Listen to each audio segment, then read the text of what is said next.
ලංකාවේ කෑම එක්ක සසඳද්දී ගොඩක් වෙලාවට යුරෝපයේ කෑමවලට යොදා ගන්න ඉන්ග්‍රීඩියන්ට්ස් ප්‍රමාණය ගොඩක් අඩුයි. උදාහරණයක් විදිහට අපි ලංකාවේ මාළුවක් හදනකොට ඒකට මිරිස් 3-5 වර්ග යොදා ගන්න ප්‍රමාණය වැඩි වුණාම සමහර වෙලාවල් වලට මාළුවගේ නැචරල් රස පවා නැති වෙනවා. මම අද ඔයාලට මේ පෙන්නන්නේ ඉතාලියේ සුප්‍රසිද්ධ කෑම රෙසිපි එකක්. මේ මම දාන්නේ පොර්චීනි කියන බිම්මල් වර්ගය. පොර්චීනි කියන බිම්මල් වර්ගයේ අවුරුද්දේ හැම කාලෙම ස්වභාවිකව ගන්න නැහැ. සැප්තැම්බර් මාසේ ඉඳන් දෙසැම්බර් මාසේ වගේ කාලවල තමයි මේක කැලෑවල හැදෙන්නේ. මේක සාමාන්‍යයෙන් හැමෝටම ගිහින් කැලේ මේක කඩන්නත් බෑ. ඒක දන්න කට්ටිය විතරයි කැලේ ගිහින් කඩන්න යරුණාම කෘෂිකාර්මික භෝගයක් විදිහට ගොවිපළවල් වල වගා කරනවා වෙන්නත් පුළුවන්. සමහර ඒවා මොකද අපි සුපර් මාකට් වල ෆ්‍රීස් කරලා තියෙද්දි ගන්නවා.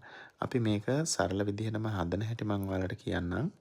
ඔලිව් තෙල් ටිකක් පෑන් එකකට දාලා සුදු ලුණු ටිකක් බටර් ටිකක් දාලා ඉවර වෙලා මේ පොර්චීනි බිම්මල් ටික ඒකට එකතු කරගන්න. ඊට පස්සේ ඒක හැදුනට පස්සේ වයිට් වයින් ටිකක් දාලා අපි මේක වයින් එකේ කුක් කරගන්න ඕනේ.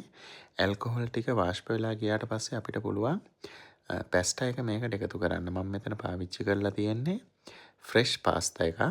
ෆ්‍රෙෂ් පාස්තා තමයි සාමාන්‍ය මේකට යන්නේ. මොකද එතකොට අර බිම්මල් එකේ තියෙන රස හොඳට අහනවා. සාමාන්‍යයෙන් අර වේලිච්ච පාස්තා එක ගත්තාම මේක කුක් වෙන ටිකක් වෙලා යනවා. රස අල්ලන ප්‍රමාණය අඩුයි. ඊට පස්සේ මම මේකට ලුණු ගම්මිරිස් දා ගන්නවා. පාස්ලි වගේ මෙහි කොළ වගේක් තියෙනවා. ප්‍රෙසේමොලෝ කියලා කියන්නේ කොත්තමල්ලි කොළ වගේ කියලා කියන්න පුළුවන්.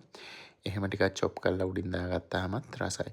අනික මේ බිම්මල් එක හරියට මස් කනවා වගේ මේ ඒ තරම්ම රසයි හොඳට සොෆ්ට් විදිහට හැපෙනවා.